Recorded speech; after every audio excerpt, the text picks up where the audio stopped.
Oh, what I want to stress is that you, for your final project, that's something that can evolve. It does not, whatever you decide that you're going to write about and say, okay, this is the plan that I'm going for right now, that can change over time. And we've still got a lot of material to cover in this class. And you may decide that you want to do something that we cover today or next week or something like that. All of that's fine.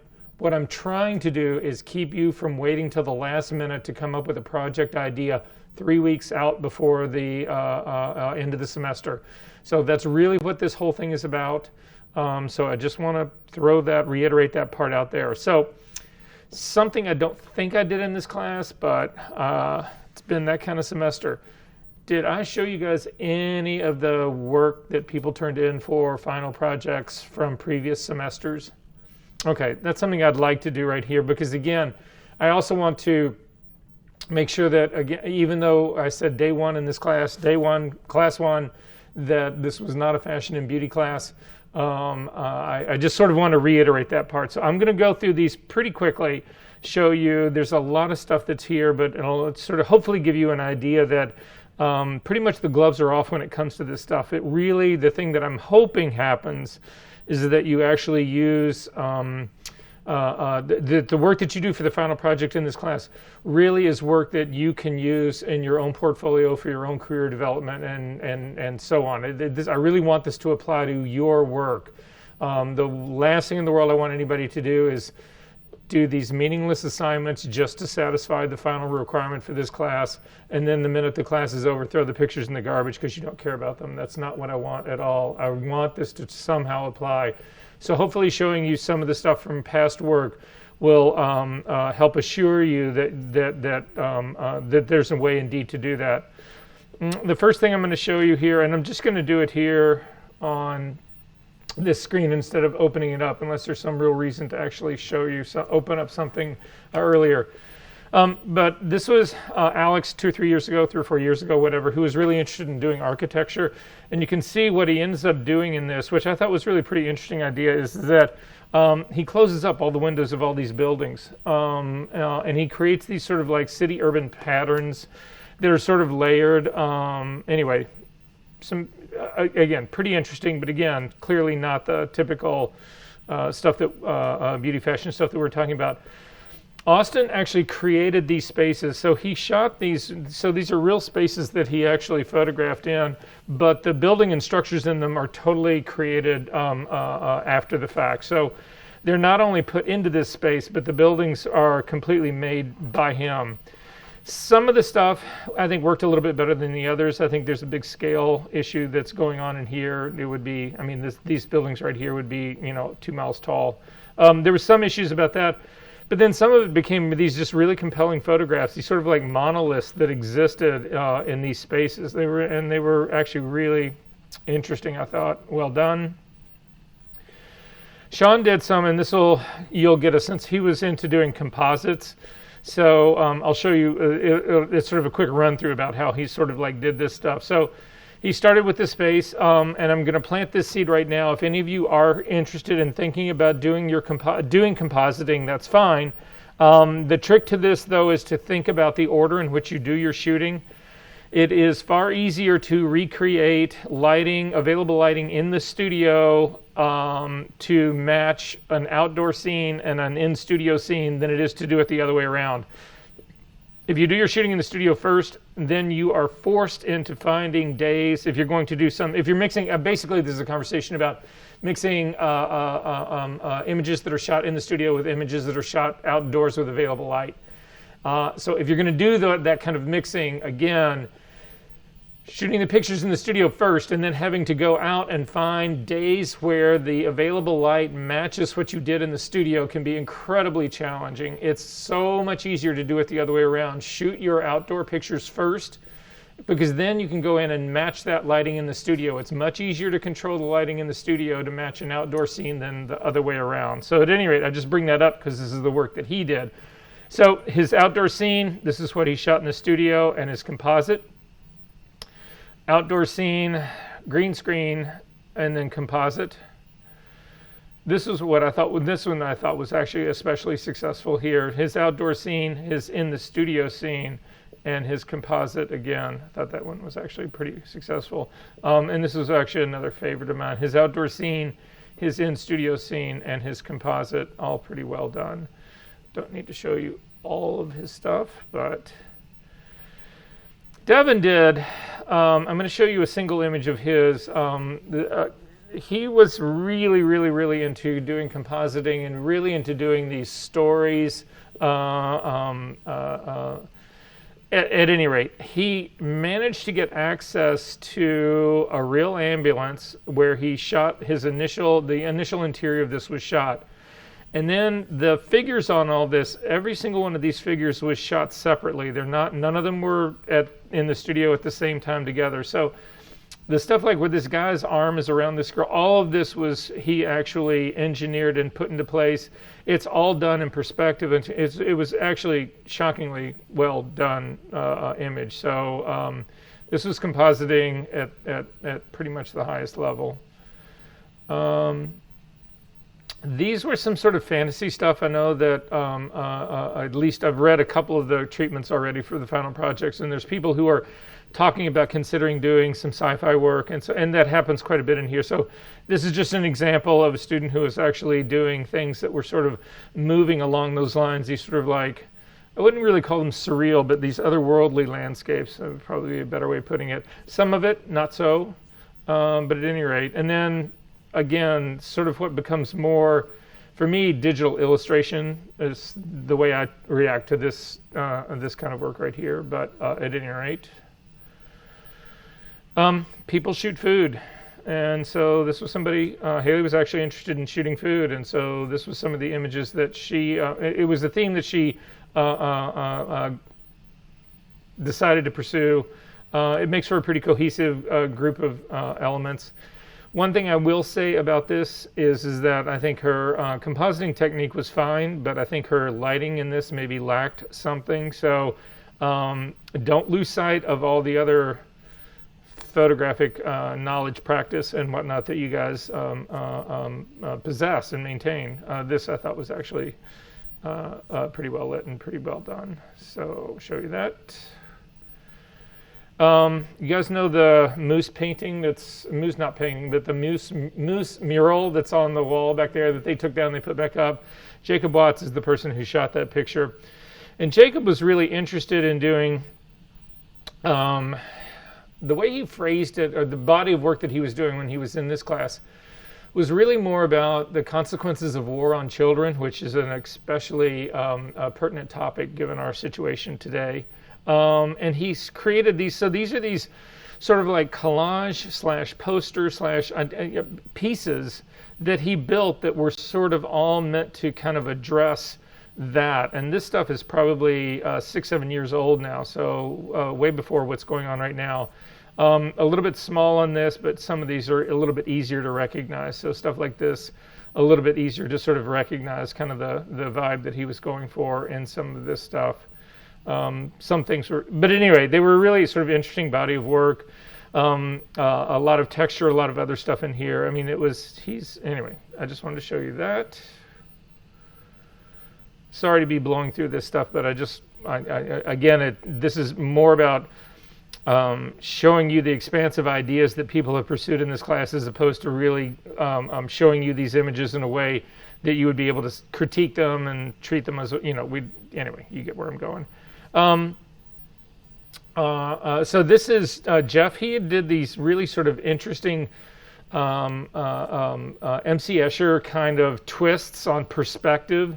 All of these pieces he built. So, I mean, he built electronically.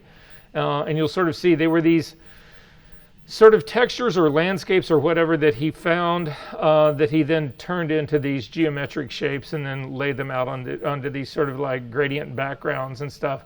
But they're interesting, obvious twists and plays on perspective.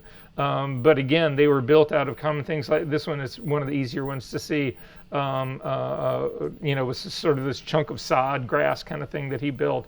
But they were really interesting. They were really sort of like, interesting in that MC Escher kind of way. This was really interesting. Jeff is actually now one of the people working in the photo studio, well, actually in the digital space as well. Somebody who is doing, I'm going to go ahead and open one of these up. Doing, this was actually, it was a project that he was started at working on in, I want to say, constructed image. But then he used the skills that he had done in this class. So at any rate, what these things are is, he's taken pieces of foam core and cut these pieces of foam core to form these sort of geometric shapes. So this thing that you're looking at right here, imagine it started out as a square piece of foam core that has cuts and lines in it that allow him to fold it and bend it and mold it into this three-dimensional form. And then he actually laid electronically an image onto the surface of this, which becomes incredibly difficult to do because of all the perspective changes, the angle changes, the perspective changes, and then also the color and the shading. So for instance, this highlight area is completely explained by the lighting, but he had to actually go in and recreate that electronically on the top part of this plane right here. The same thing, this part right here was in shadow, and he had to actually go in and balance. This was an ultimate. I helped him work on some of these, and it was just, it was one of the most complex photographic things I've actually ever seen anybody try to attempt to do it, and he pulled it off remarkably well. But this was so time-consuming and difficult to do. But these things were beautiful. I mean, they were absolutely beautiful. So anyway, again, I'll show you a couple of these.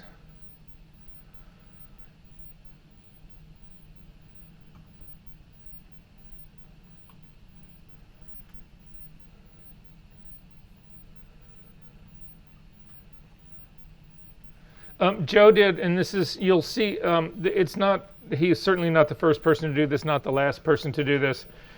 He was really interested in sort of combining the transition to be able to take a picture of a scene that they gave you the sense of time, but a really extended sense of time. So in this case, it's supposed to be from morning into evening. So that's basically, you'll see in all of these images, it's the transition is basically from daylight morning sort of beginning to an evening setting. Some more successful than others, some more obvious than others.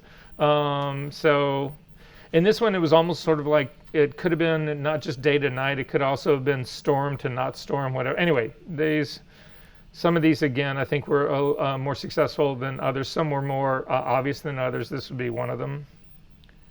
Some were beautiful than others.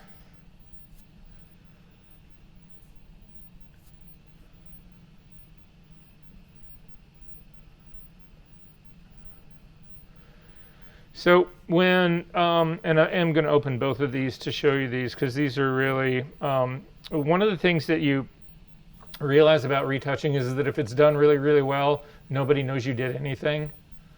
And so it's one of the things you're going to have to also keep in mind for your final project is when we actually look at it, your final project is the only thing we print in this class, but you will be printing out your final project for this class. And I always ask everybody to bring the, in quotes, befores and afters. So your afters would be your final finished pieces. The befores are all the bits and pieces that you might have used to actually generate whatever the final work is. So it's something that gives us a way to measure what it is you actually did, right? So, I mean, it's very obvious in doing beauty retouching, before and after. That part's really pretty obvious. But in doing serious compositing, it also, what I want you to show would be all the different separate bits and pieces of the composite that you use to pull together for the final. So it's just a way to actually sort of see that part. In this, I want to do the same with Jory's work here. I've actually got the layered Photoshop file so that you can really sort of see what she ended up doing. So let me show you this. Let me get rid of that.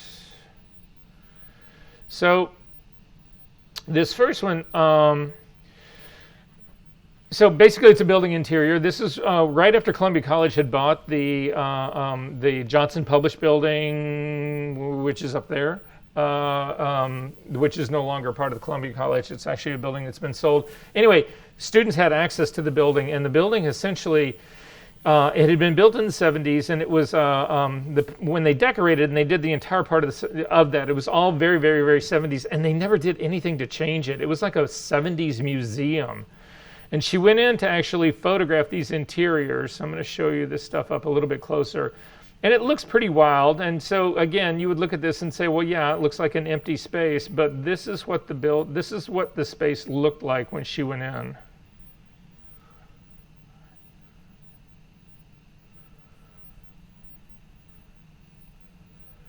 So it's somewhat difficult to see, but I'll point out a couple things. First is the lighting on this side is completely gone. Second, and majorly impressive right here, is there's a whole part of a glass wall that's popped out of its track that's actually falling over here.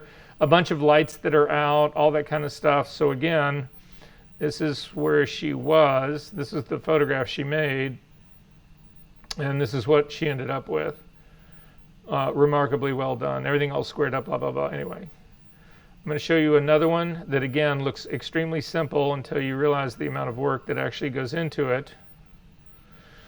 So again, it was just another interior. Pretty wild interior here, though. If you take a look at this wallpaper, I want some of this somewhere in my life. I don't want the carpet. I mean, the carpet's kind of cool, but that wallpaper stuff, that's just insane. At any rate, I'll show you where she started with this.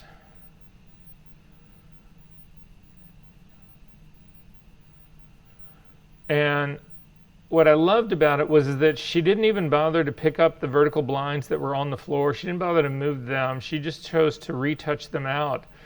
But when you think about what that really means, it means she had to do all of this retouching of this carpet in perspective, which we will look at doing later on. So extremely difficult to do, as well as there's a big discolored chunk of something here in the middle where some painting was or something. Anyway, to pull this back, she actually had to go in and either lift it tonally. I haven't looked at this for quite some time to see actually how she went about doing it, but probably also piecing in material from other places. But again, you've got to match all the sizing up, all the texture up, all the lighting up. I mean, it's just, like I said, this looks so, well, so what could she possibly have done? They were really, really, really impressive. And if you take a look at, this is what her layer stack actually looks like. So this is her. So if we open all of this up, you can actually see it goes on forever. Yeah, I mean, no, it was really, really, and I mean, here, this just keeps going on forever. Jacob Watts, the other person that I was telling you about, the guy who did the moose thing, for his final for this class, he did a single picture. And because people ask me this all the time, how many pictures, how many pictures, how many pictures? And I always say, you guys know what a final is and you know what isn't, right? You know, well, yeah, this is a project that is worth a final. Or, no, I skated on this one. That's not really worth it. Anyway, he approached me and he said, Verser, I'm only going to turn in a single picture. And I was like, so again, that comes up. Typically what I say for most people is that 5 images is a minimum. It depends on what you're doing, though. The more involved this stuff is, clearly the more work it takes, the less number of images that would be. He had a file that had 30,000 layers in it. He'd been working on it for months, single image. But when you saw it, you were just like, oh my God, there's no way I can't give him, credit for this as a final. It was insane. I've never seen anything like it. Anyway, just to sort of give you some idea. No, I don't. It kills me. I think I can reach out to him and get a copy of it, but I don't. Sorry, hang on.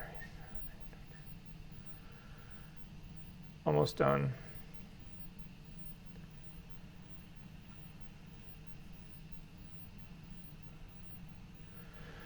So Josh's stuff here, this was now more, again, your sort of the typical, beauty sort of like retouching part. But I want to show you this guy's, he was really good, is really good. The difference in where he's actually going with this.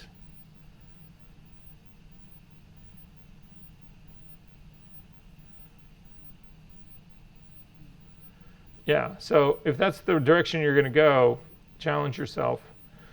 Let me show. We got enough of that.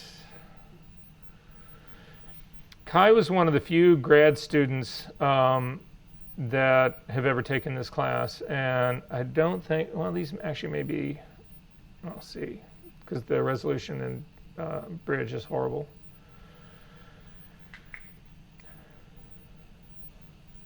Anyway, Kai was a graduate student here who was really interested in doing architecture. And this is where he started from. These were the images that he actually started from. So he starts with a single building. He actually added another, another section of the building actually to that, began to blend them together, and then this is ultimately what he does here.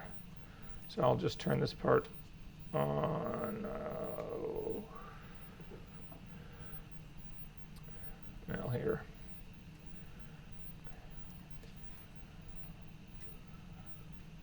We'll just do the more extreme before and after.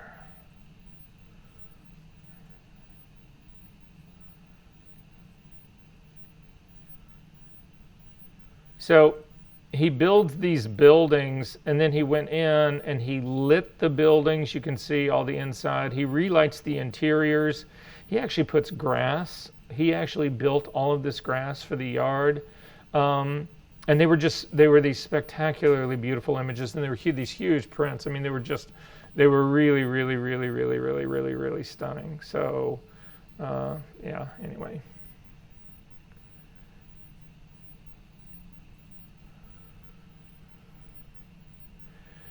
Other people do some still life work. So I'll show you just a couple of here really quick. Yeah, these are just flattened versions of this stuff.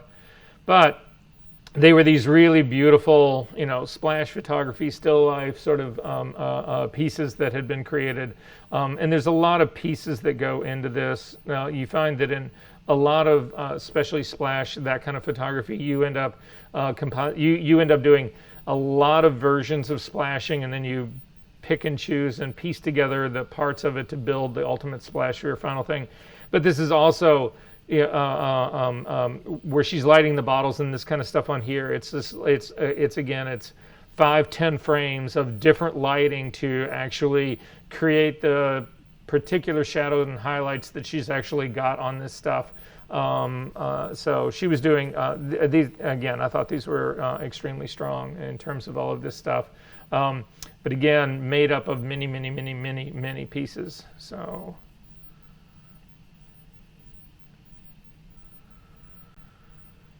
Some more fantasy kind of stuff. So again, this girl was really interested. She had some interesting sort of ideas, sort of playful ideas, but also, again, I look at this as more sort of photo illustration. Some of it you might say is a little cheesy. Some of it you might say is a little more romantic. Some of it is maybe a little childlike, a little sort of innocent in part of all of this. But at any rate, I thought at the end of the day, the execution was actually pretty well done. This girl did some really interesting. Most of this is found imagery, but again, it becomes a sort of like photo illustrative thing. So this is where she started.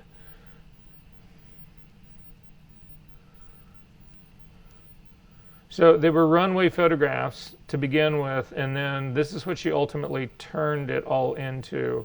And again, most if not all of this was found imagery. She did shoot some of the flower stuff, but a lot of it was actually found online. And I'm fine with this. This does not need to be, when you guys do this stuff, you do not feel compelled to actually shoot original work for this stuff. You can, that's not what this class is about. This is about post. This is not necessarily a shooting class. So not to say that it can't be, but it doesn't have to be. But anyway, these just really sort of like beautiful, like illustration-y parts of all of this stuff. And they were really, really well executed, I thought. And given that it was the same sort of consistent idea, I thought she got quite a bit of variety in all of this. So almost done. So I don't even know where to begin about this, but Seamus was he was a fashion photographer, and he just had this sort of sense and idea about altered reality, and he found a set designer. So there's actually, he there's a set designer who actually built these sets. So these are real sets with real people in them. But then Seamus went in after the fact in post and obviously did quite a bit of distortion, colorizing on this, all of this. I mean, he had this vision, and these turned out, I mean, this just blew everybody away. Everybody was just kind of like looking at this going, what?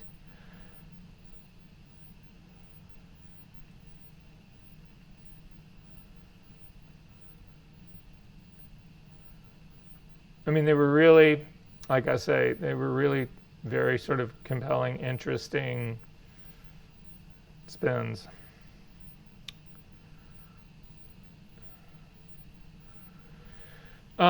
People do cars.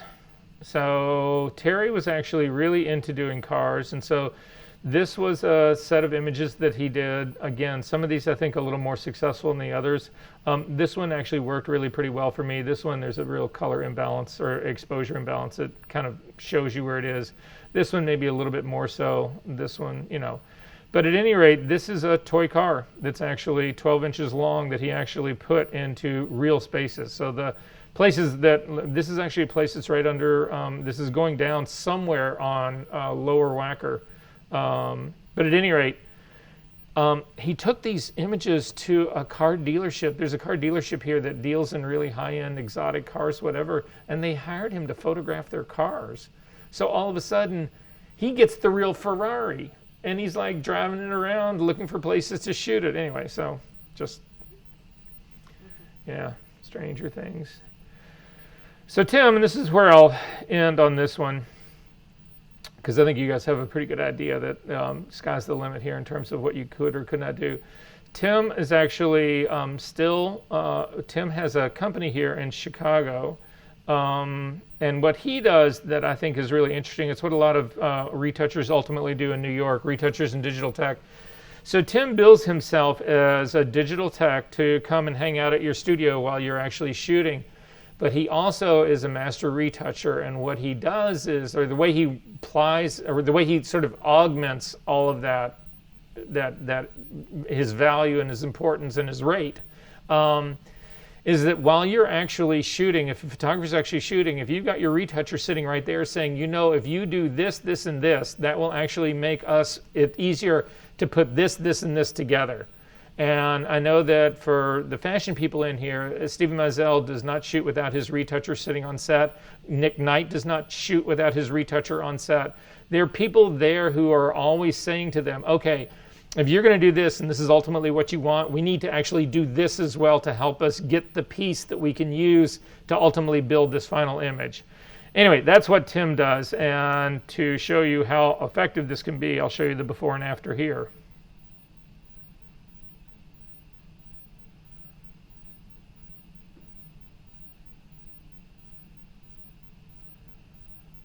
So you see what a difference it can all make. And I think that's going to be it. Let me make sure I'm not missing anybody really bad here. No. Well, yeah, let me show you one last one. So Harith was Palestinian, and he decided that he was going to put himself into all the famous places in the Middle East that he was not allowed to go or be as a Palestinian. So it's a very sort of subtle image, but clearly motivated by, you know, there's clearly an element of protest in this. But he took it a step even further, and he created these things so that the image that you're looking at here, they were all postcards. They were little bitty postcards that, and on the flip side of the postcard was, you know, the little place for the stamp and the little place for the address and all of that kind of stuff. So he had created this thing as a sort of like protest about these places that he couldn't be. But then he creates souvenirs for those places that have him in it. And he was in all the images, and they were just, again, it was, and his compositing and his perspective, his matching, his all that kind of stuff was actually really well done. It was pretty flawless, but I sort of loved the you know, the kind of additional angle that he had actually put on this. So it's not all just about technique. It's also about concept. Those things still matter. Making compelling images still matters. Again, I don't want you guys to treat this as just some function to get a grade and get out of this class. Are we good on this part? Any questions about this part? Okay, so for those who came in after, please do me a favor. I want to go over your final projects in class next week so that you can get some feedback on it. Will you please, please, please, create just the little treatment for what your final project is going to be, make it a PDF, put it on Canvas where submit it in the assignment. There's instructions on how to do that the minute you open up the assignment for that, and that way we can just look at on screen next week and just make it easier, as opposed to trying to set up the remote system so that I can go around and look at every one of your screens, or hold a Zoom conference so that I can also let everybody in here share screens. It's just going to be a much easier, faster way of doing it. Are we good on that part? All right. So I did end up grading the redo of Sunny, the assignment for 5.1. It was interesting when I got to like the second or third person, it was like you begin to see themes that go on in it, and it looked like the way the files were structured and labeled and named and all of that kind of stuff, that it was the exact same one for like the first two people I looked at. It was like, this is the same file. It's the same file. But when you look closer at the masks, you realize that they're not. But then I'm like going through, and it's like 13 out of the 15 people in this class had the exact same structure. So either you guys all got together and you all cheated on this, and you pulled the wool over my eyes, and that's great, or I don't know what the fuck happened. But at any rate, it was just interesting. We did do that. Yeah, we did it in class. I just don't remember parts of the structure, but that's okay. It's okay. Everybody got really good grades who actually turned it in. If you didn't turn in your assignment for that 5.1, I simply used the grade that you had for the previous one when it was 3.1, because you could have just turned in the same file for 3.1 and the grade would have been the same. So anyway, that's just what it was. Okay, I've done that. All right, we're going to play a little bit of catch up here today. However, today's possibly one of the most important days in terms of doing serious retouching. We started again last week doing tonal work. Was that last week or the week before? Last week, the tonal work. How'd that go? Yeah, believe me, it's a challenge. Don't worry, it's an acquired thing. There's enough assignments in this class that no one assignment's going to take anybody down. But yeah, we're going to look at some other tricks about that. So anyway, we're going to do a lot of catch up today, but today is also the day we get into split frequency. How many people in this room have ever done any split frequency work or know about it? We'll hold our hand up high, so be proud. Yeah, Condi, I know somebody else has exposed you to a little bit, whatever. We're going to get in, we're going to do the deep dive today.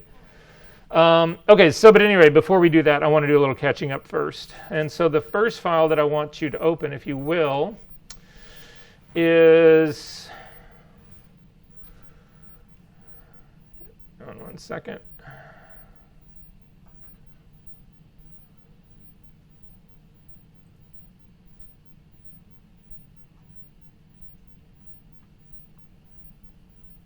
I just saw it. Oh, yeah. If we go back to class 5 assignment files, so your session number 5 files, inside there is a file called Choke and Spread. If you could open that guy up for me, that would be great. Make sure I am recording this. Yeah. Okay. So this is a relatively simple composite. We'll go into deeper how some parts and bits and pieces of this were done when we actually get into compositing.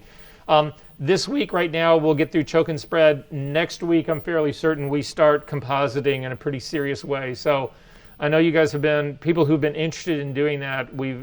It's sort of like we had to get through the knocking out part first and then the retouching part second before we can really get in deeply into the compositing work, which we will get into, and that will pretty much run us out for the rest of the semester. So if you've been holding off and wondering when that's coming, that's when it's coming. But this is a relatively simple one. Again, if you take a look at your layers palette, If you come over and hover over the layer mask for this and hold down the Shift key and click it, you will actually put a red X on it and you'll see where this was. So this was actually, and we're going to go over this image. This is something else we're going to talk about again when we actually get into compositing. But we've done enough knocking out right now that I need to show you something in this image for the knockout. So to get rid of the red X and see the composite again, hold down the Shift key again and click on it. Oh, sorry, on the red X. And if you zoom into this, there's a number of problems in this. So the first off is the girl's simply floating in space. Part of the reason is that she hasn't been anchored into this space. There's a number of tricks that we will get to deal with all of that. But what I'm concerned about now is finishing out the knockout. That's the part that is the reason that we're actually looking at this file right now. So if you zoom in tight to her shoulder, right by her face, so sort of like where she's looking, you can see it all the way around her. What you'll see is there's this little green edge that goes all the way around her body. And if you continue to go down, again, I'm just holding down my space bar to temporarily get the hand, you'll see that that green edge it's around everything.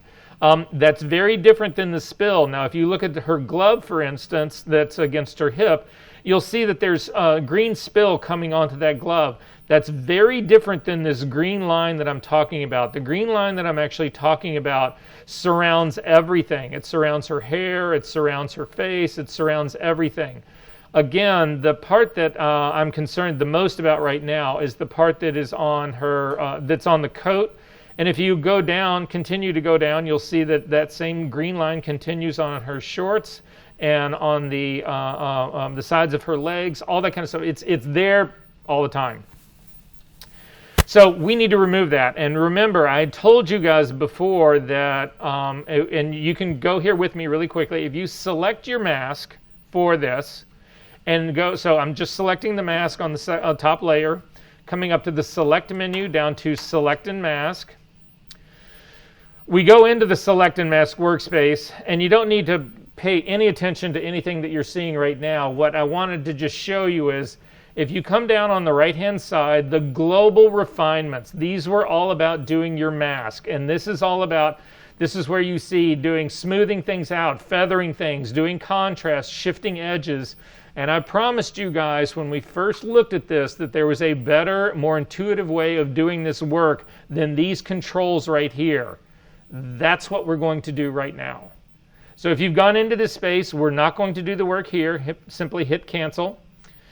Before we actually do this work, I need to show you, Is this in the week 7 folder? Or? No, week 5. It's called Choke and Spread. Okay, so before we do this, I actually need to show you what it is we're doing and how we're doing it, so that if, again, hopefully, my goal has always been in this, that if you understand the process, then the technique isn't something you have to memorize. You understand the process. So that's what we're going to do really quickly. I need everybody to create a new empty file. So Command N. Again, mine typically is, I'll click on my drop-down menu and do inches, and I'm just going to do 10 by 8. It doesn't really matter what size your image is. By 300 pixels per inch, and I'm going to go ahead and say OK. So it's just a blank empty screen here. That's all I wanted to do in this part. I'm going to add an empty layer to this, so I'm just coming over to the side and clicking on adding an empty layer on top. Then I'm going to grab my Marquee Tool, the rectangular Marquee Tool. The shortcut for that is the M key, or just go over to the second tool down. And when you do this, up at the very top, we didn't talk about this before, but you should know this, that with this particular tool, there are 3 different styles that you can use for the Marquee Tool. So if you click on your style menu, again, we're up in the options bar at the very top. The first and the default one is normal, and what that means is you simply click and drag out, and it's always normal, and it's what you're used to working with. I'm going to hit Command D to deselect and go to the next option down. The next option down is fixed ratio.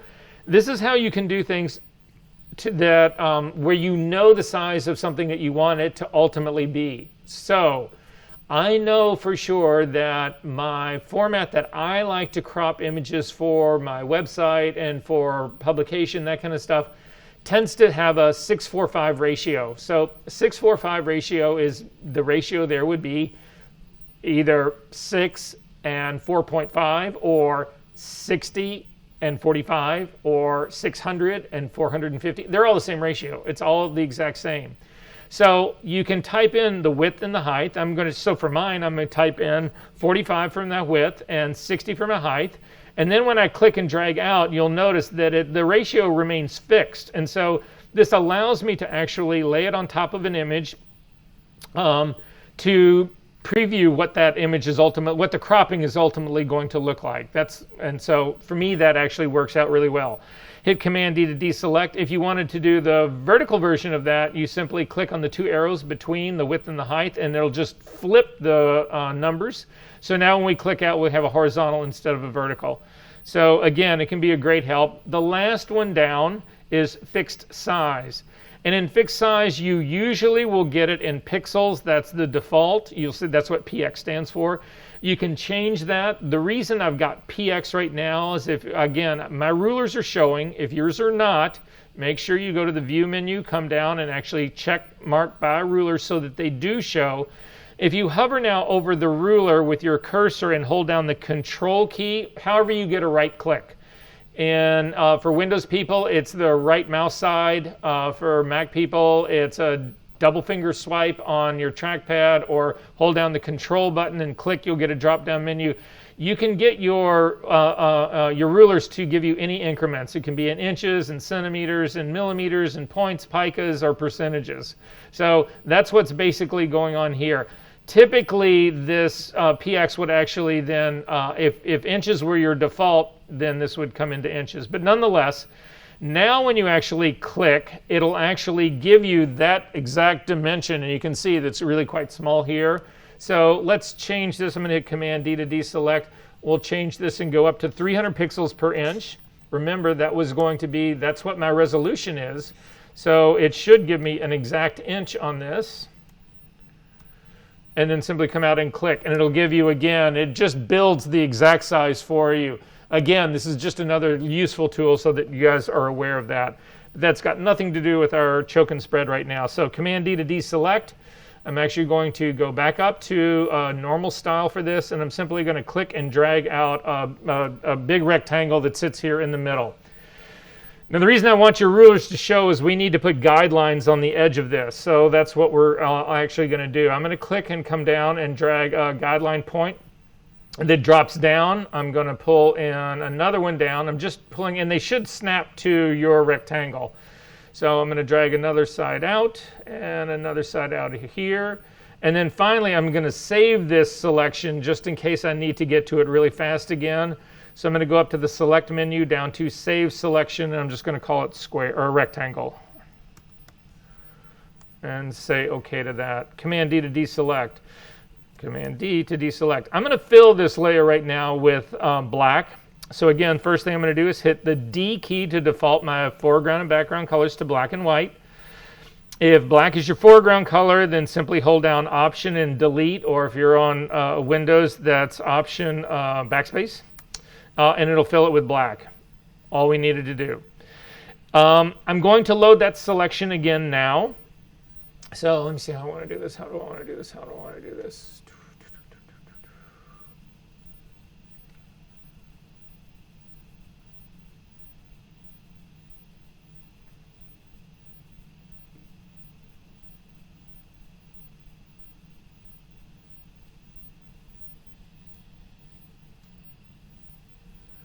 I'm actually not going to do that. Let's do this instead. I'm going to fill this with, I'm going to just go Command Z to undo this. Undo the fill layer on this. Go back.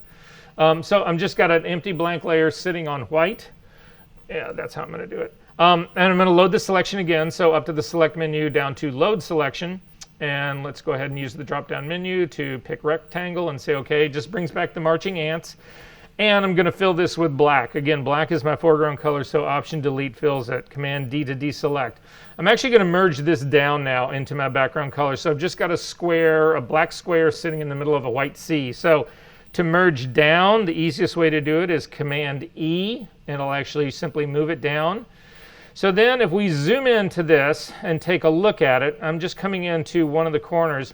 what you can see is, and you can also see it in your info readout, is that we've got a white field that's giving me 255. And as I come down on this, I actually immediately, as I cross that threshold onto the black, my info palette starts to read 0. So this is going from a pure white to a pure black. Now we're going to blur this thing. So again, I'm going to come up to the filter menu, and I'm going to come down to blur, and I'm going to come down to Gaussian blur, and I'm going to smack this pretty hard. I'm going to hit this, let's go all the way up to 10 pixels. Again, if you didn't do 300 pixels per inch, yours is going to be slightly different than mine. But nonetheless, I'm going to go up to 10 pixels, and I'm going to say OK. And you can see now I've got a blurred edge. But if we zoom in really tight on this, what does a blurred edge really mean? And what a blurred edge on this really means is that you have got, instead of going from that white area to solid black with literally a jump of a single pixel, it went from pure black to pure white, or pure white to pure black. Now I've actually introduced a transition that is made up of shades of gray. And that shades of gray are what give you the illusion that this thing has been blurred. Does that make sense, everyone? Did everybody get a lot of shades of gray in here? Okay. Well, so that works out really, really well for us. So the first step in doing a choke and spread, and again, we'll get to what that really, I'm trying to define that for you guys right now, what it actually is. What you have to realize is that the first job is to create these shades of gray, because choking and spreading will not work on an image that's strictly black and white. It depends on these shades of gray.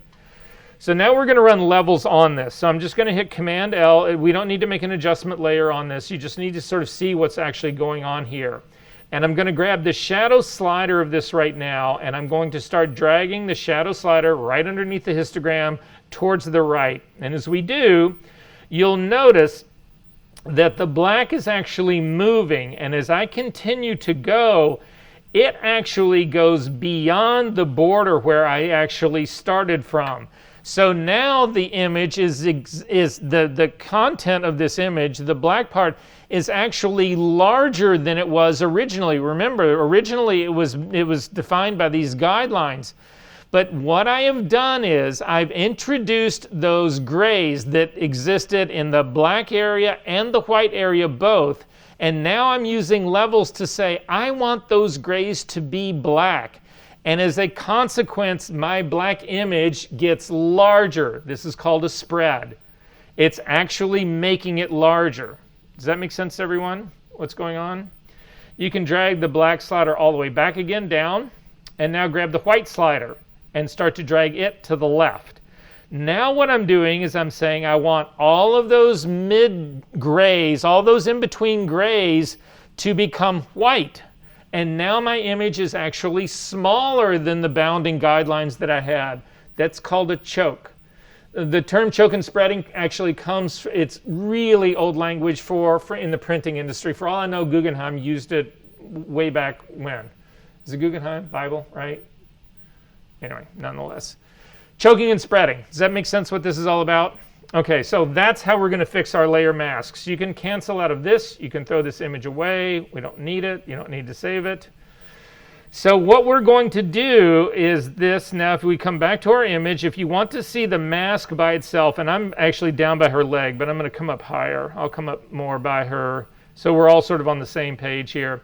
I'm going to come up right sort of like close to the shoulder that's right kind of by her face. You can really see a good version of that green line that's on here. The reason the green line exists is this. In digital photography, we run into a serious problem with edges. The way digital photography works is that at any given pixel, when you actually capture a pixel with your camera only captures one of the three primary colors. It either captures red, green, or blue. It doesn't capture the other two colors. Those other two colors are actually made up using math. And when that happens, it's using the pixels that are around it to figure out what the two missing colors should actually be. The whole process of doing this makes your image extremely soft. Did somebody say something? All right, it makes your image really soft. As a consequence of that, if you were to strictly get the file out of your camera without any sharpening done to it, your image would be almost unusable. You would say, this is just way too sharp, I can't use this, or it's out of focus. So what happens in your camera, one of the steps that happens in your camera when it develops that raw file is that it goes in and it finds edges in your image. Edges are relatively simple to find for computer algorithms.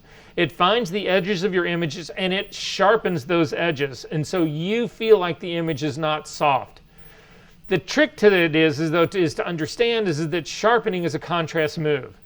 And so you guys, most of you should know that when you actually add contrast in Camera Raw, when you use the clarity slider or the texture slider, those are all contrast moves. Your image appears sharper, and it's because of edge contrast.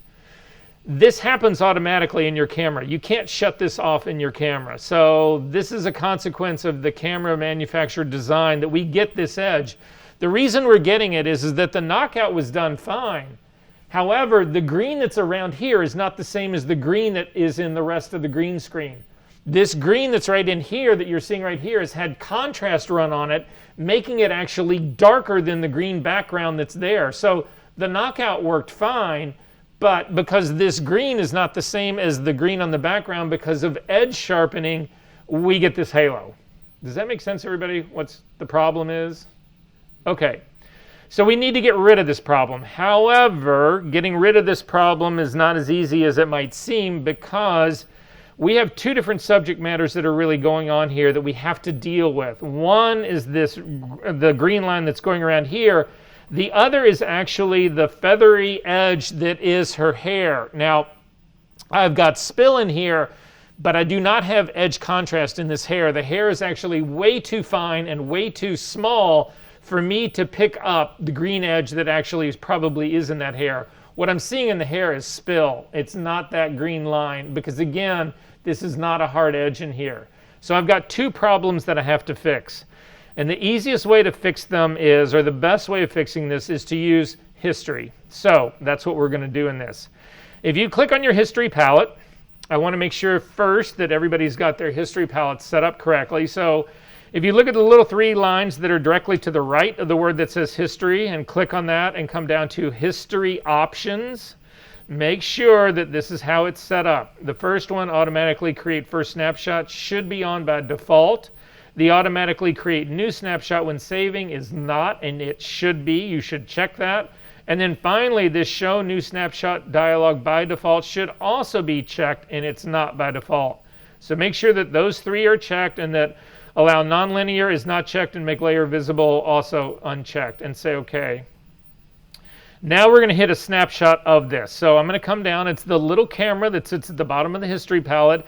If you click on that, a dialog window should open up and allow you to name what this snapshot, what this image looks like right now. So this image, what I'm talking about, what it looks like right now is that I've got a field down at the bottom. I've got a smart object image on the top with a layer mask on it. That's what it looks like right now. With the layer mask drawn the way it is, with the spill that's happening in here, and also with the choke and spread part that's down. I mean the green line that's actually going around this girl. All of that is the issue that I'm going to try to fix here. Before I do this snapshot, I'm going to cancel out of this really quickly. I just noticed because I said it that this is a smart object. I actually need this not to be a smart object in order to remove the spill from her hair. So I need to create a version of this file that is not a smart object so that I can paint on it. Because you remember, if you click on the smart object and hit the B key to get a brush, you get the circle with a slash through it. You cannot paint on a smart object. You can't clone a smart object. You can't do any of those things to a smart object. So I need a version of this layer that I can actually do that work on. So I'm simply going to hit Command J. It will make a copy of this layer. And then I need to rasterize this smart object. What rasterizing means is that it turns it from a smart object that is protected into a normal layer that I can screw up as badly as I want. To do that, come up to the Layer menu, down to Smart Objects, down to Rasterize. So look at my screen. This is one way of doing it. The other option that you've got is same layer menu down to Rasterize and over to Smart Object. Either way, you rasterize it, and you'll notice that that little symbol that's at the very bottom goes away. We don't see it anymore, and that means this is now a normal layer. Again, if you hit the B key, you now got a brush that you can paint on this layer. So it's no longer Smart Object. However, I do have the original Smart Object that's got the original raw data in underneath it. I would just consider that to be a virgin and that I'm going to leave protected and not screw with. I am going to turn its eyeball off because I don't want things to get confusing for you once we actually start to do the choke and spread. Now at this game, I'm going to do a snapshot of this. If I had done the history snapshot before I created this layer that I can actually edit would not be a part of the history. I have to make it first. Now when I do a snapshot, this second layer that has been rasterized will be a part of that. So over to the history palette, down to the very bottom, the little camera that's at the bottom, click on that to create a snapshot. And we're going to name this snapshot pre-choke. And say OK. Then we're actually going to choke this image. So to do this, click on the layer mask of that top layer. And if you want to see it by itself, hold down the Option key, and you'll see again, it's the problem that we had before. We're making a transition from black to white with very, very, very few layers, tones of gray in between. We need to introduce more tones of gray in between in order to actually either spread or choke this mask. That's what the goal is going to be.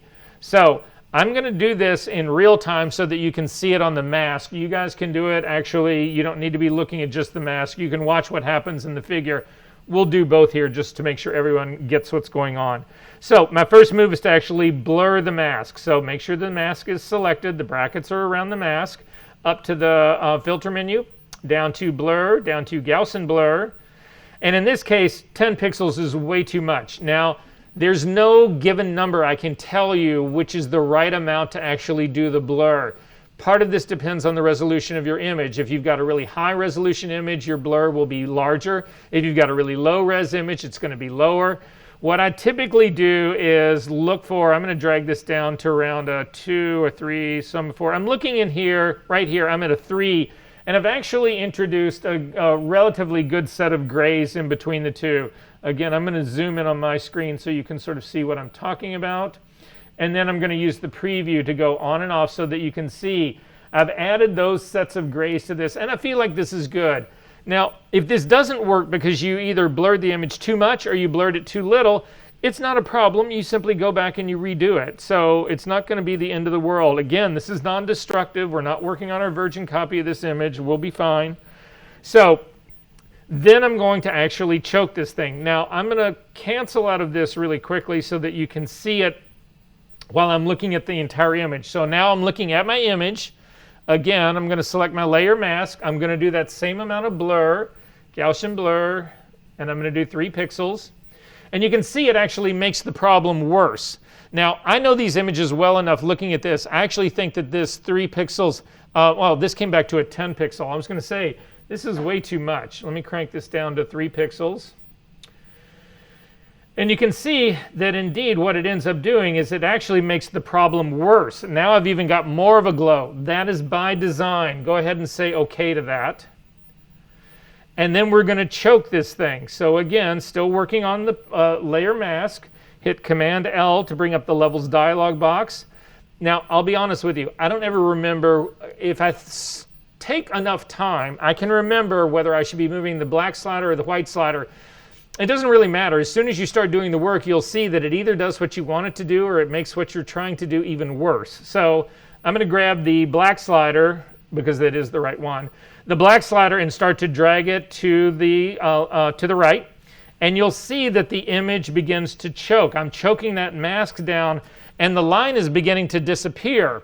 I'm zoomed in a little bit tight on this image, so let me zoom out just a little bit so you can sort of see it. However, I've got a problem with this. I'm going to show you using the preview box to turn it on and off. You can see I am getting rid of the green line, which is great. However, this edge that remains is still a little bit too soft. And the reason it's a little bit too soft is because, again, I probably should have used 2 pixels instead of 3 pixels to actually do this. But I'm not finished with this. I can actually build contrast along the edge, and that's what's causing this to seem too soft, is that the edge is too soft. It needs to be sharpened up. So you can now grab your white point and start to drag it to the left, and you'll notice it starts to sharpen up that edge without bringing back your green line that's on it. So I've actually got a relatively good sharp line right now. I could probably hit a little bit more choke on this guy.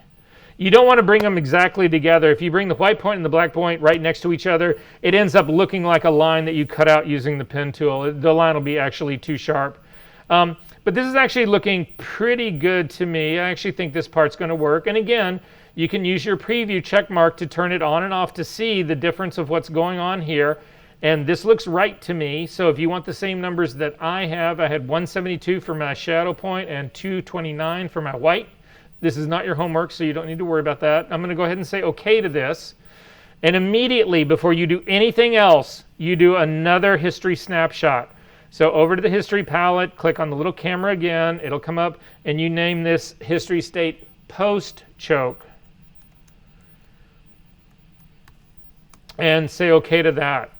Now, if we zip back out, what you will notice here is, and in some images, it's actually much worse than in other images. This actually got rid of all the spill in her hair, but it also got rid of all the fineness that's actually in her hair as well. And in some images, it's so bad, it'll actually eat away parts of somebody's hair. So I kind of need the best of both worlds, and this is how I get it, is using history states. So if you look at the top of your history palette, this part is really critical, and so really pay attention to this, because you can get into a lot of trouble doing this. You do not want to actually pick one of these states. So you do not want to actually click on pre-choke or click on post-choke or click on choke and spread, which was what the image looked like when we very first opened it up. Instead, what you want to do is notice that there are little squares that are to the left of those little previews. And if you look at the very top one, there is a little brush right next to the word that says choke and spread. That's what the image looked like. That was the history state that was created when this image was opened up. And our history brush is sitting there right now. If we were to use this history brush, we would paint back what this image looked like when it first opened up. That is not what we want to do. However, what I do want to do is I want to return her hair to what it looked like before we did the choke. That is what this pre-choke history state is. So instead of selecting the history state, do not do that. Simply click on the little box to the left of the image thumbnail that says pre-choke. And now I can use my history brush to paint back the hair that I got rid of. So to do that, the history brush is actually right underneath the clone stamp tool. If you click on the flyout menu, you'll see you have history brush and art history brush. You want to make sure you pick the history brush at the top. Check your blending modes. You don't need to worry so much about your edge detail in this particular image because, again, I want to return the entire thing. But edge will play depending on the particular work that you are doing.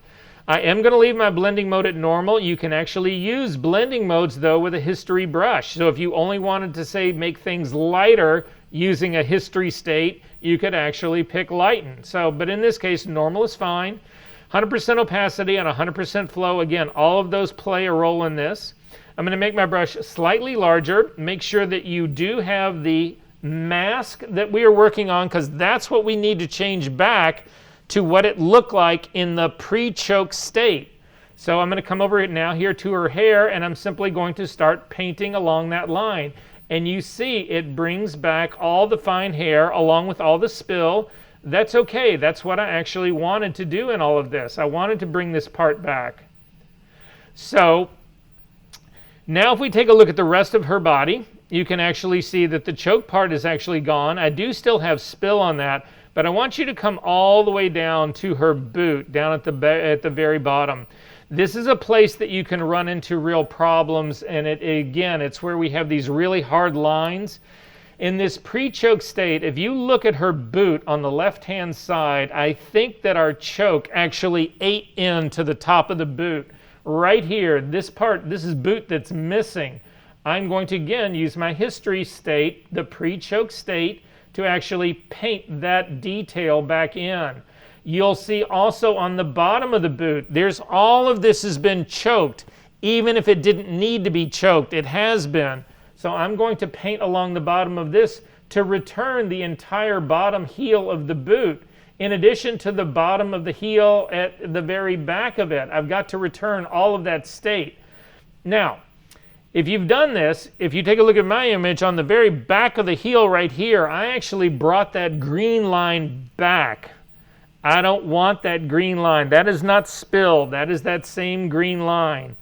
To get rid of that, go up to the top of your history palette, and we're now going to change the history brush from pre-choke down to post-choke. This will now allow me to paint with the history of what this image looked like after I did the choke. And now I can paint to get rid of that green line that's actually there. To show you what this means even more, let's go back up to that shoulder area where we actually did the choke. Right now, if I go up to my very top, I've got my brush that's set at post-choke. I'm going to go back to pre-choke, so I'm going to set my history brush right next to pre-choke, and then I'm going to paint along that line that runs right along the shoulder. And you can see it brings that green line back. But now if I go to my history, put my history brush next to post-choke, and paint along that line, it actually removes that part. So what this is allowing us to do is tailor this to be some places I want to have it choked, some places I don't want to have it choked, and history states allow me to have both. Does this make sense to everyone? And guys, to be honest with you, history is one of the most powerful tools in Photoshop, and people don't ever use it enough. And it's not just for this. This is the fastest way in the world to get back to something that you had in your image at one point. So without having to go through all of your undos or your history, that kind of stuff, you can simply paint back what something looked like at the very beginning when stuff opened up. All that kind of stuff. Anyway, remarkably powerful tool. So just want to make sure everybody's aware of that. Finally, just so that you know, I haven't lost track of the hair and the spill that's actually bothering everyone. So to fix the spill really quick, I'm going to now select the pixel part of that top layer. Hit the B key to get a brush. In this case, I'm going to check the edge of the brush. You want to make sure it is a completely soft brush. In the blending mode of this, in the drop-down menu, we're going to change this brush to only do color. I'm going to leave my opacity all the way up and my flow all the way up as well. I need to sample a color of this girl's hair. I'm going to make my brush slightly smaller. I need to sample this girl's hair. So again, you could click on the foreground color and then come over here and pick a color of her hair. That's too many steps for me. Instead, when you've got the brush selected, hold down your Option key and you temporarily get the color picker and pick a color of her hair. And then again, do not paint anything. That brush should not touch anything that does not need to be changed. So I need everybody to look at my screen to see what I mean by this. I'm going to use this brush just to deal with the spill that's on the edge on the top of this girl's head right here.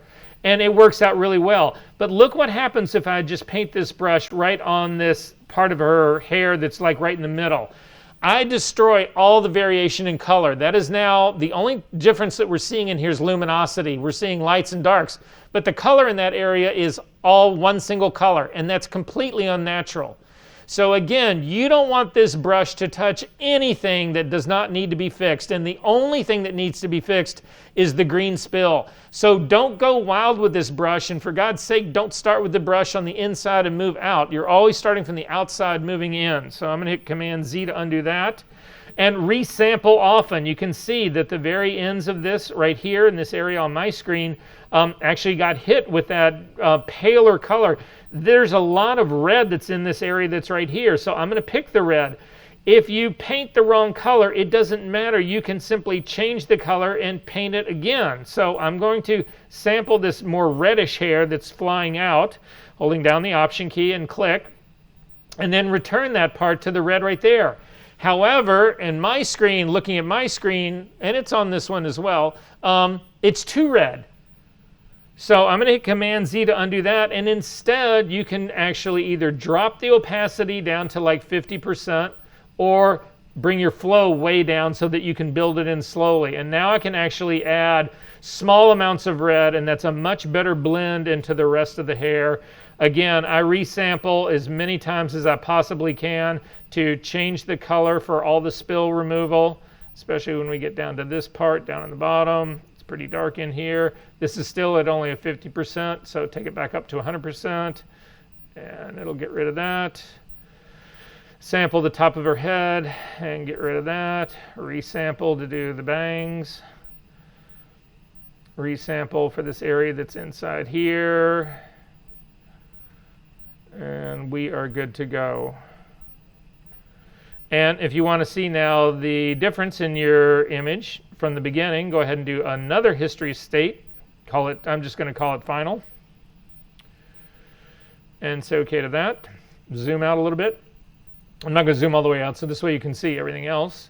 And go up to the top of your very beginning here and click on the history state. Now we can actually pick the entire state. So I'm going to pick choke and spread at the very top. This is what my image looked like at the beginning. However, there is a liability in this. Look what happened when I actually selected that top history state. All of my history states in the panel itself, all the steps where I made, where I was blurring my mask, all of these, the history brush, all of these things have been grayed out. If I select another history state up here right now, like the final state, I will lose all of these steps. They will go away. That's why I've been warning you about picking these states. This part becomes really dangerous. So instead, I'm going to go all the way down to the bottom of my history state and actually select the very last one. And that is the same as the snapshot of my final. But just be careful about doing this stuff. Picking the history state little squares on the side is easy. But actually selecting these states can be, you can lose history work that you've actually done. And if you need to get back somewhere in here, well, here, I'll show it to you right here. Watch my screen because we're going to end it right now. I'm going to go ahead and pick choke and spread again. All of these states have been grayed out. And now if I do anything, so I'm just going to hit the B key to get a brush, and I'll just paint something, or here, hang on one second.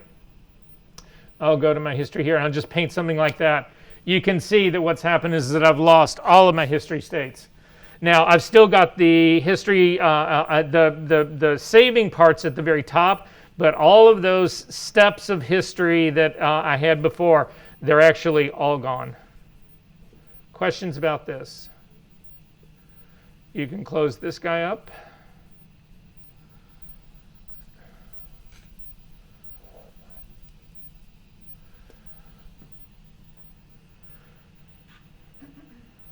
Next one, let's go to Class 6. So the student folders from Class 6. So, yeah, hang on, let me do solar curves at the end.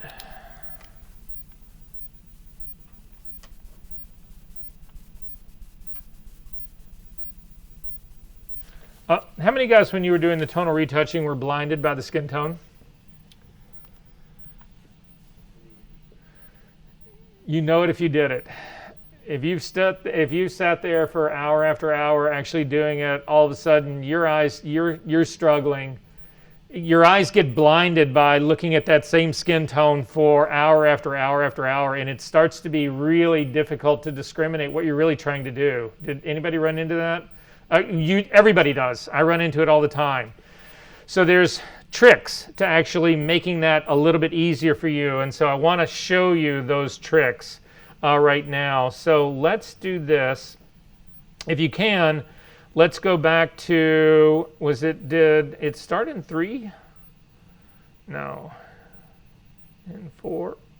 Where did the Skin Eyes retouch? 6? Yeah.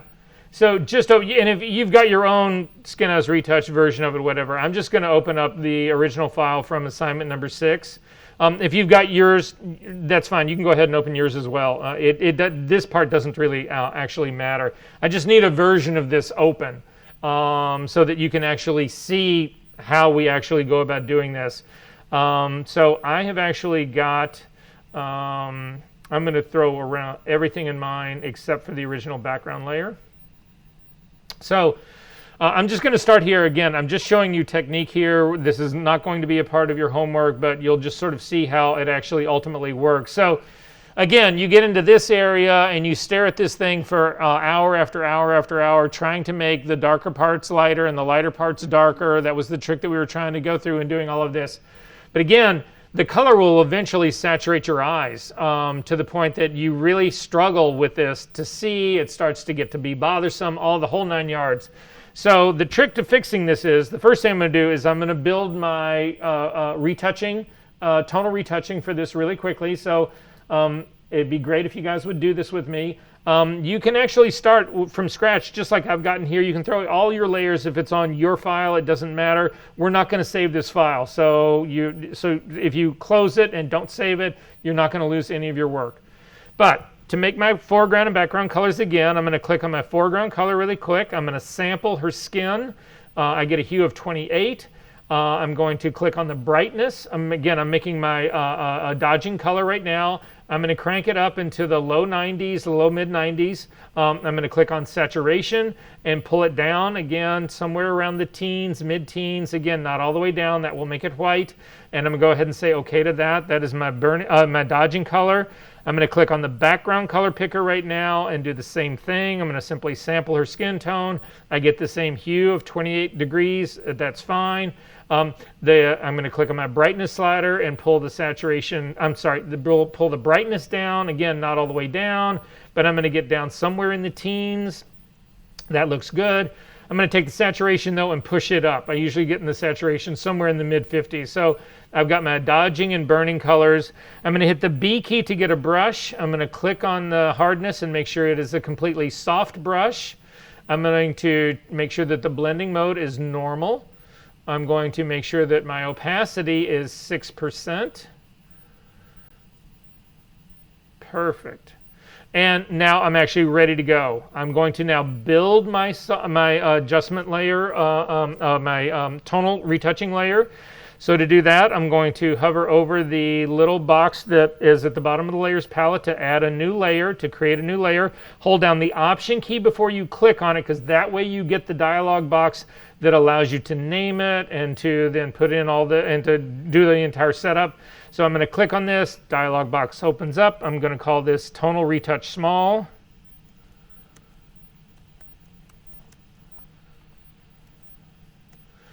Click on the drop-down menu of the mode and pick Soft Light, and then click on the check mark in the thing that says Fill with Soft Light, Neutral Color, 50% Gray, and say OK. Make my brush smaller. Zoom in just a little bit more. Sorry. Brush a little smaller, and then again, I'm off to the races. Click, click, click, click, click, click, click, click. Actually, I'm doing it with my burning color, so go back in history so that I'm not doing that click, click, click, click, click on the wrong part. Hit the X key to get to my dodging color, and then click again, click, click, click onto the areas that I want to lift. However, this is where you guys were all last week. So the way to relieve this and still be able to do this work is to simply put a black and white adjustment layer on top of this, which is what I'm going to do. I'm just going to come over to my layers palette and add black and white. And what this does is it strips the color out. I don't care about the color. All of this tonal retouching is just about tone. Select my tonal retouching layer, small layer right here, and I can continue to doing all the work that I was just doing. Again, I'm still doing a dodge here on this. So I'm going to come into this area, a little bit bigger brush, and continue to do that work on here. Again, I didn't bring my tablet today, so I'm trying to do this with a mouse, which is a nightmare. But does this make sense what is going on here? Great trick, right?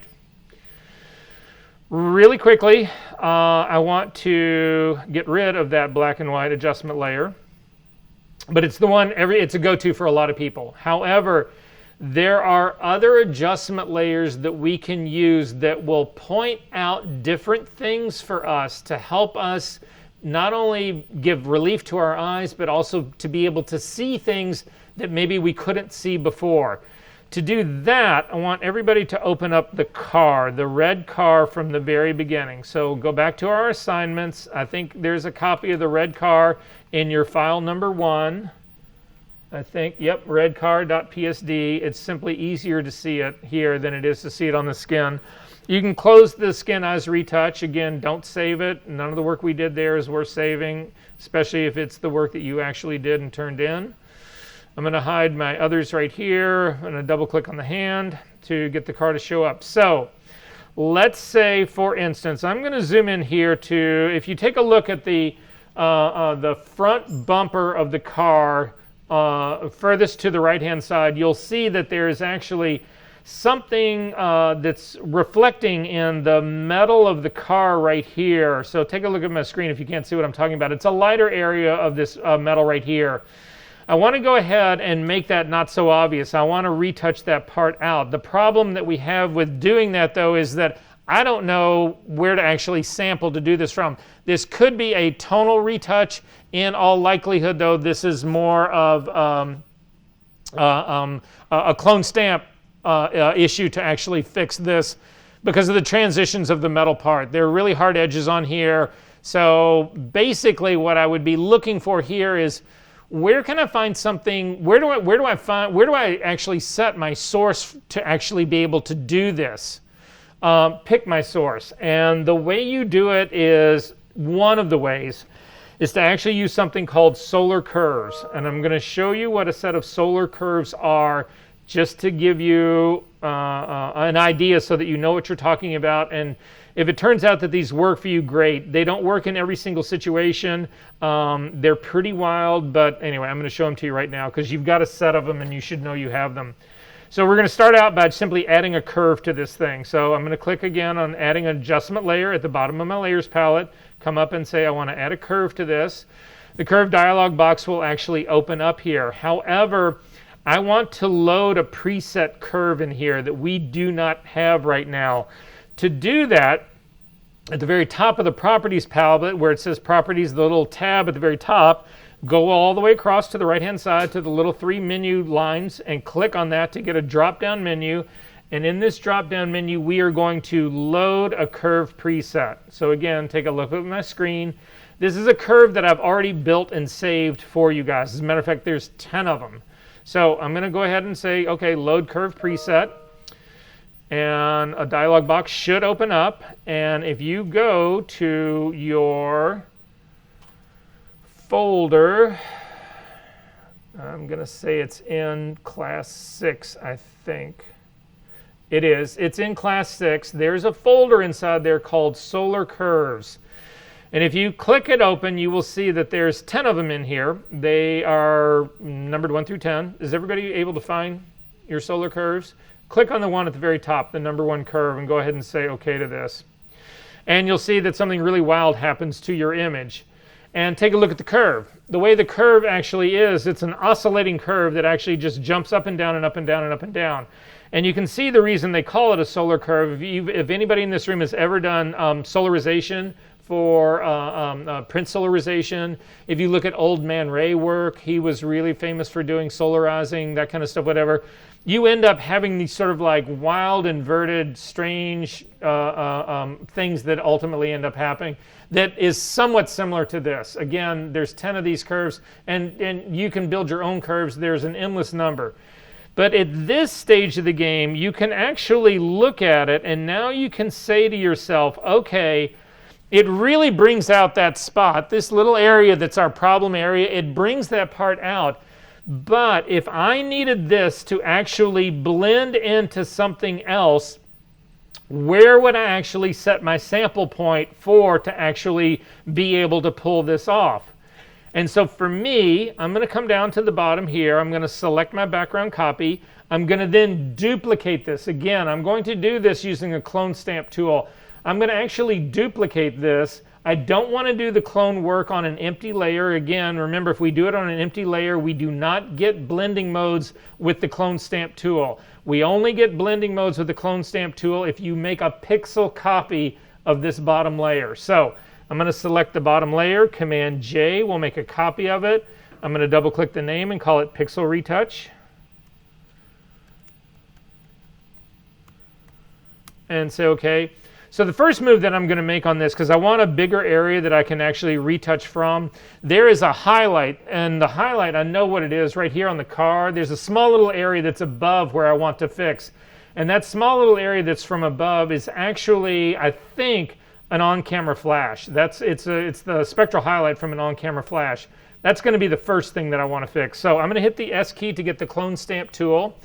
I'm going to check to make sure that it is a normal blending mode. I'm going to click on my drop-down menu and make sure that my hardness is 50%, 100% opacity, and 100% flow. And then now I can actually look at this image and say, well, where should I set my source point? And you can see, you don't want to set your source point up in this area that's up in the top that's much, much, much lighter red. You don't want to set it from the part that's over on the far right-hand side that's a much deeper blue. You want to pick it from this area that's right in here, very close to it, that's sort of that mix of purple or the darkish blue, magenta area. That's where you want to be picking from in here. If you turn your solar curve off, you can see the dilemma that I've got. Where do I actually pick to fix this part right here? It's really difficult to tell the difference in the colors that are around this. But if you put the solar curve on here, you can easily spot the difference in the areas that are around this. So I'm going to start right in this area here. You can look at my screen to see where I'm sampling from. Hold down the Option key and click to actually set the source here. And then I'm simply going to go through to get rid of that part. If I turn off my solar curve, you can actually see that that part is now gone. If you go back in step one spot, you can actually see it is a flawless blend using the clone stamp tool that maybe would not have occurred had I picked from a different spot in here. I'm going to turn my solar curve back on again, and then I can actually go after this other spot.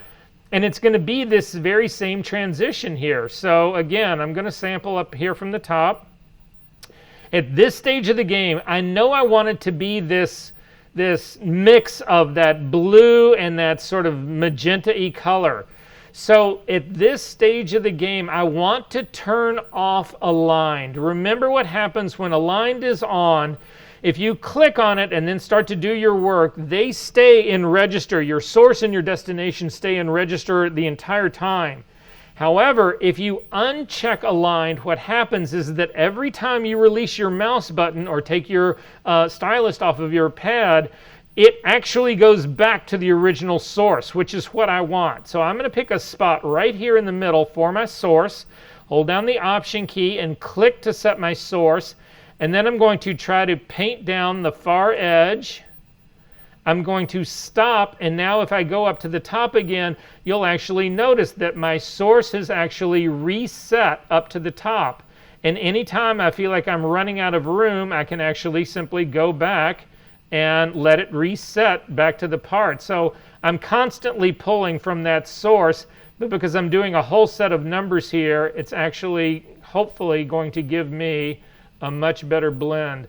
I've got a little too much of an edge that's sitting right here, and that edge just keeps coming back, so I'm going to hit undo for that. We'll finish this part down here, finish this part up here.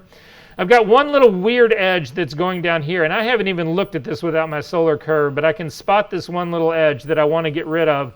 And so to do that, again, I'm going to go to my spot healing brush, because I want to keep the same texture, but I do want it to blend in the color, the surrounding color that's actually very close to it. So I'm going to just do my regular healing brush tool, make it considerably smaller.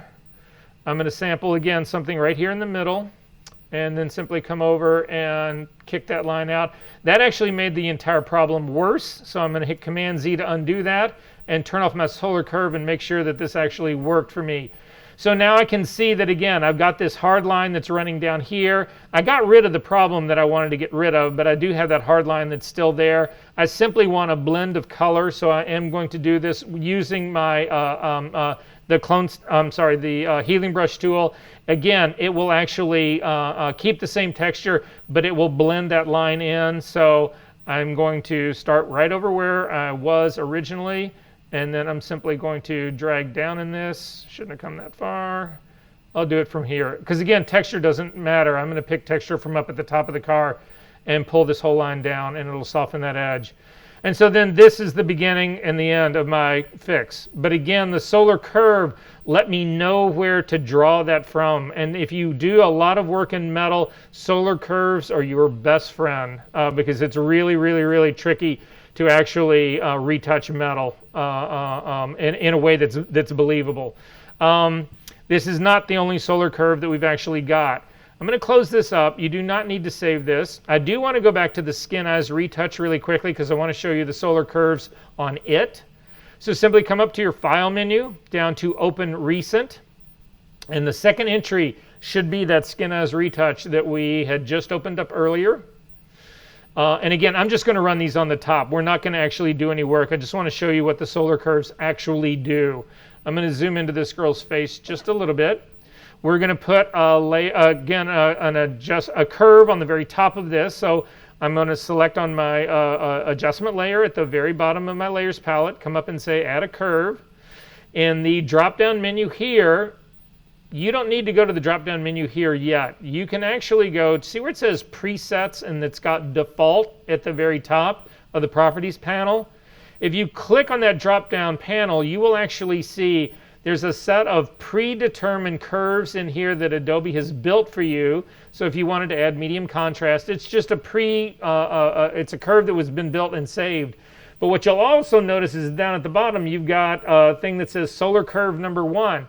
If you click on it, that is the solar curve we loaded to work with in the car. Every time you actually load these curves, they're saved in this drop-down menu.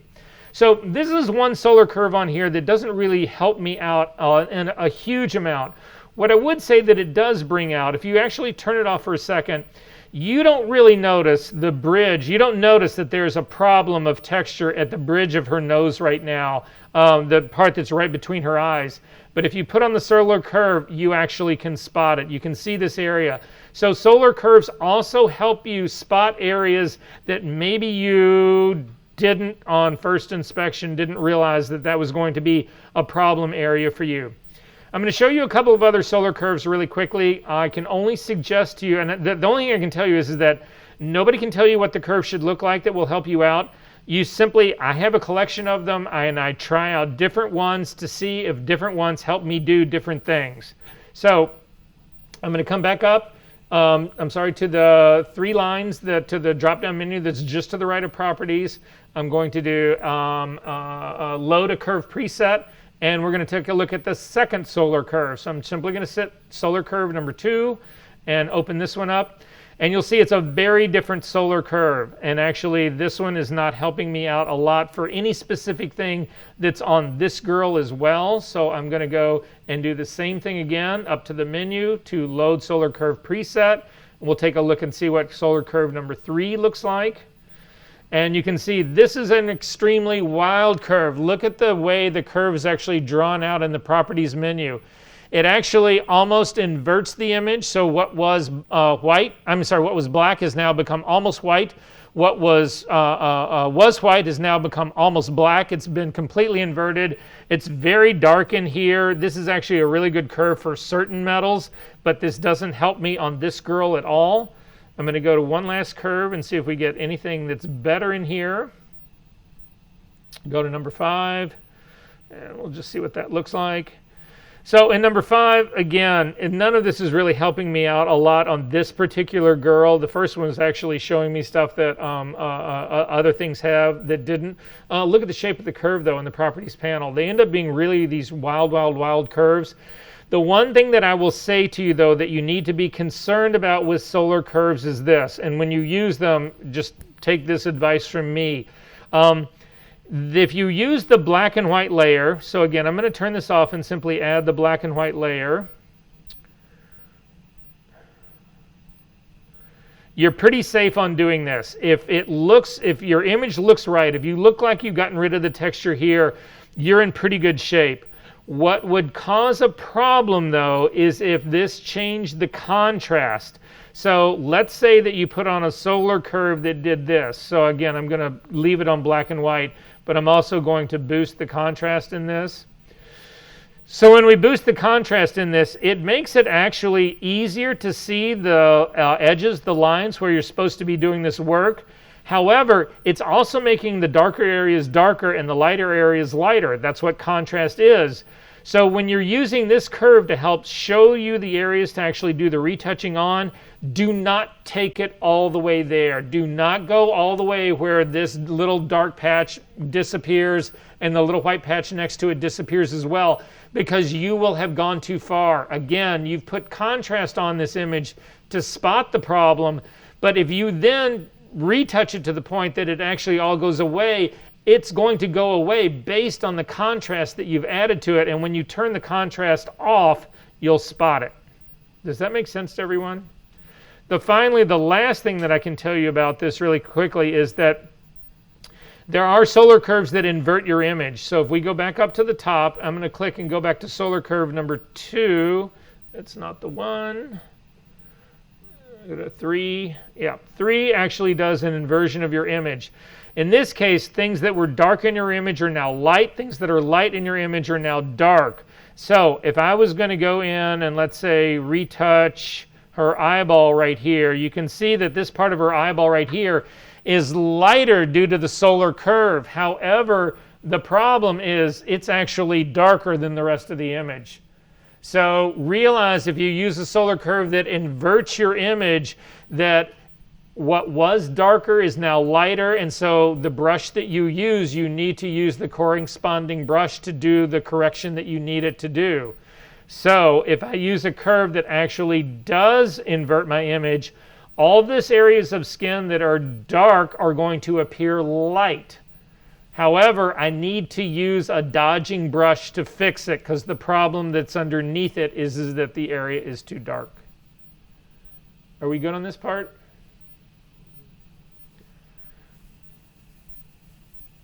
You can close that up. All right. Finally, something that's a little more down to earth, a little less esoteric. I want to show you 2 things really quickly. So if we go back to, and then we're going to take a break, guys. Go back to our class number 6. There is a folder in here called Contouring. And if you open it up, there's 3 or 4 images that are in here. It doesn't really matter which one, but this is basically what people use. Makeup artists would use this all the time when you actually approach typically any face of any skin color at all, to actually give the shape, to give dimension to a face.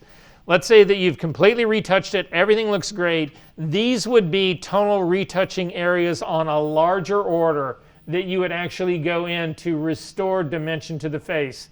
Because if you completely flatten a face out, the face just becomes much wider. And if that's what you want, that's great. But in most cases, this is what a makeup artist would actually do. And these areas exist, they're always this way. However, this doesn't just apply to faces, but it's easy to illustrate it with faces. The way you think about contouring is that anything that you want to bring to appear to be closer to a camera, you lighten up. Anything that you want to appear to recede from the camera, you darken down. And so that's what they're doing. To give this forehead shape, the front of your forehead is the closest thing. It would be closer to a camera than the sides of your forehead. To help accentuate that dimension, you lighten up the front, the middle part of the forehead, and you darken down the sides. You do the same thing with the nose. Again, the very bridge of your nose, you lighten it up to pull it forward, but the edges, you would darken them down to have it recede into the face. And then again, the only thing that's on this one that doesn't really necessarily apply to the shape of face is the areas that they've marked in blush. This would simply be coloring. This is not really contouring. But definitely the darker areas down here, highlighters there, darker areas right here. This is one version of it. This is another version of it on a real person. And you can see it's done exactly the same way, the lightening and the darkening areas. And then obviously all of this is highly exaggerated and would get all blended in. But it's helped to give you that sort of like, oh yeah, that makes sense to me now. I sort of see what's actually going on here. There's another one in here. Again, these are just, they're all variations on the same theme. So I just wanted to point out that those exist for you guys. And that would be, again, once you've done all your retouching and you've smoothed out all the skin, you've gotten rid of all the texture, you've done all, not gotten rid of all the texture, you've smoothed out the unwanted texture, then contouring would actually be your last step for any sort of beauty work like that. In this same folder, number 6, there is a skin correction by the numbers folder. Can everybody find that really quickly? It'll be the last thing that we do right before our break. So, session number 6. Inside that, there's a folder called Skin Correction by the Numbers, and inside that is an image called Sunburn by Terry Richardson. And if you could open that up. All apologies to those who know who Terry Richardson is, but nonetheless, it's a really good file to actually do what we need to do here. So, and I've used this forever. So anyway, don't let the subject matter throw you. This is all about removing sunburn. But it can be so many things. It's not just about removing sunburn. This is also about matching color. So if you've got 2 different images, you've got 2 soccer balls, or you've got, I don't know, you got 2 houses and you want them to be the same color. A lot of people will go in and try to wing that balancing color just by eye. You'll never get there, and it will take you forever. The easiest way to do this work is actually to do it using the info palette, and that's how we're going to do it. We're going to do 2 different methods here really quickly. But so to do this, I'm going to zoom in. What you've got here is you can actually see her sunburn of her skin, really, really red, but you're also comparing that against skin that has actually not been burned. And so the goal that we've got in here is if we can make the sunburned skin the same as like the skin on her belly or the skin on her arm, the same color, then we're in good shape. And so this is the best way to do it. However, before we do this step, I need you to zoom way into this and look at the nature of sunburn. And what you can see in here is that there's a really sort of a splotchiness in this. There's some areas that are much deeper red, and then there's some areas that almost don't look like they're burned at all. This becomes really complicated to do this kind of work, but nonetheless, we're going to give it our best shot. And in a lot of cases, you'll be able to get away with this first method. However, we need to set a color sample point that is the problem area. And you should always do this first. Pick your problem area first. And the reason I say that is because it's going to affect how your numbers lay out in the info palette. And it's simply easier. It's not impossible if you do the reverse, but it's simply easier if you pick the problem area first.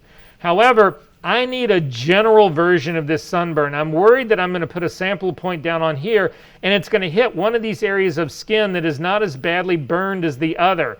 So to avoid that, I'm going to make a copy of my layer. So again, I've got the background layer selected, hit Command J to make a copy of it, and then I'm going to blur this. So up to the filter menu, down to blur, down to Gaussian Blur. And a blur of 3 seems great. So that's from my old image and it's fine.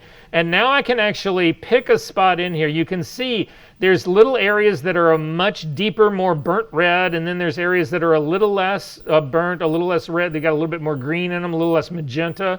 So I want to pick the worst area. You want to pick the most severe burn, the thing that needs the greatest correction. And I've got one little spot right here, but I've also got a couple of spots that are closer to the right-hand side that both fall into that category. So I'm going to pick the color sampler, the color sampler tool. Again, it's the same thing that the color sampler tool is the one that we've been using to do all of our work on creating our layer masks, using channels to create our masks.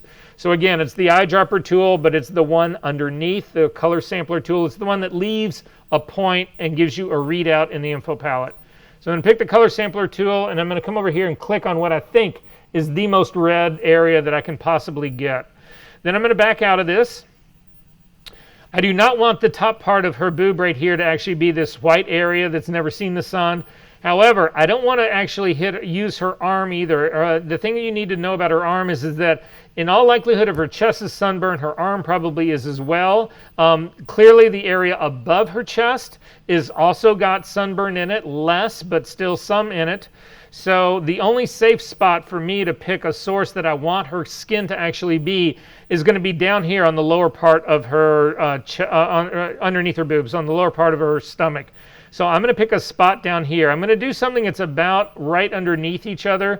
I don't want to pick the highlight area that's right in the middle of her stomach, or even the highlight area that's right underneath her bra. I don't want to pick those areas at all. This is sort of like the safest color that I can get. And then I've got two color readouts that are sitting up in my info palette. You can see a number 1 and a number 2.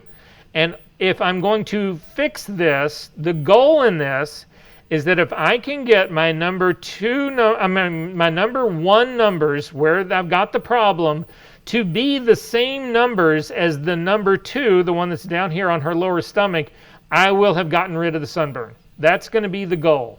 Does this make sense, everybody, what I'm doing and how I'm going about it? All right, so I'm going to add a curve on top of this, an adjustment layer, curve. I'm going to do this a channel at a time. So I'm going to click on the drop-down channel where it says RGB, click on the drop-down and go to your red channel. You'll notice when you put curves on here that you've actually now got 2 sets of numbers for each number. The numbers that are on the left-hand side are the befores, the number on the right-hand side are the afters. These are exactly the same numbers right now because we haven't done anything with the curve, but this is why I was saying it's better to set your problem area first and then your better area. Look up at my screen here really quick. You can see these numbers are right next to one another. This 237, the bad number here, needs to be this 241. It's just easier that they are next to each other. To actually get it to do that, you pick the targeting adjustment tool. So it's the hand with the arrow that's in the properties panel. Click on that and then come right on top of the problem area. So I'm sitting right on top of my number 1. And I need this 237 to read 241. So I'm simply going to click and drag up. And I'm watching the after numbers there. I'm sorry, I need that. Completely blew that. Hang on.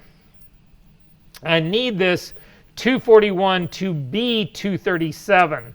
So again, I need my number 1 points, the bad ones, to equal the good ones. So I'm watching the 241. I'm clicking and dragging down so that I get that 237, my red value to actually equal. Oh, you're not going to let me go to. Sometimes you can't actually hit the number exactly. Sometimes, so it'll go from 238 to 236 to 238 to 236, but a single number, you're close enough. But at any rate, I got it to work. So this is now my problem red is fixed. It's reading the same as my good area. I'm going to go after my next one. My 168 needs to be actually a 200. So I'm going to click on my green channel. Still using the targeting adjustment tool. I'm looking at that 168. I'm going to push up till I get it to be 200. That shows me that the real problem was this was not red, but it's actually magenta. And then finally, I'm going to go to my blue channel, and I'm going to do the same thing. That 163 needs to read 187. So I'm going to push that up. So now you can see that my problem area under number 1 has the exact same numbers as my good area, the before numbers of my good area. And the sunburn, for the most part, is gone. However, this is infecting the entire image. I don't need it to impact the entire image. So I'm going to invert the mask, Command I, just to make it black. I'm going to throw away the soft layer. It's actually done its job. So the thing that I blurred, I don't need this anymore. I am going to hit the B key to get a brush. Make it a little bit larger. I'm going to leave the blending mode as normal. Make sure that this is a completely soft brush, so 0% hardness. I'm going to keep my opacity all the way up at 100%, but I'm going to drag my flow down to around 6%. I'm going to get you guys using flow more and more. So maybe 5%, somewhere around in that area. It'll be a little bit easier. Now at this stage of the game, I really wish I had my tablet. I don't. So I'm going to try to do this using a mouse, but actually I have a mouse.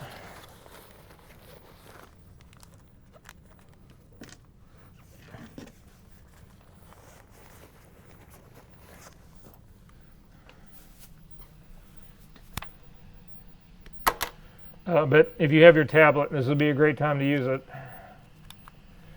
And anyway, then I'm simply going to start scrubbing over this area. Make sure white is your foreground color, working on your layer mask here to actually get this to reveal and to come out.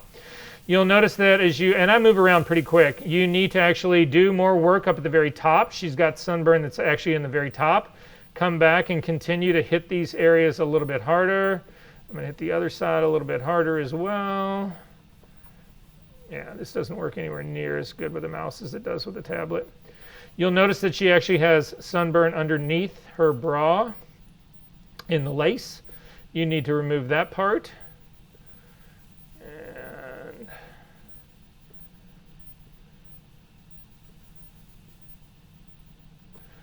And then turn your image on and off, and you can see that it actually has gone quite a long way to actually fixing our problem. Now, there's other issues that exist here as well. Things are a little bit darker. You can see as I've zoomed back out, there's this area that's right sort of more towards the middle of her boobs that has actually gone too green. So again, hit the X key to actually make black your foreground color now. Go back to your brush, and you can actually start to take away a little bit of that. So this would be the one way to go after about doing this. The problem that we've actually got in this, though, is that it's actually based on the issue that I've got was the blotchiness of the skin is still causing me the same problem. And so even though I'm fixing the areas that are supposed to be red, only red, it's also impacting those areas that weren't quite as sunburnt. And so it still stays blotchy, it still stays uneven. It's not really sort of like, this is not the best way for me to actually go about doing this. So I'm going to save that as a reason to entice you to come back. It's 3 o'clock now, let's do a hard break, be back at 3:15, and I will show you the other way to actually remove this sunburn, and then we will start doing split frequency retouching. And I'll see you guys in 15.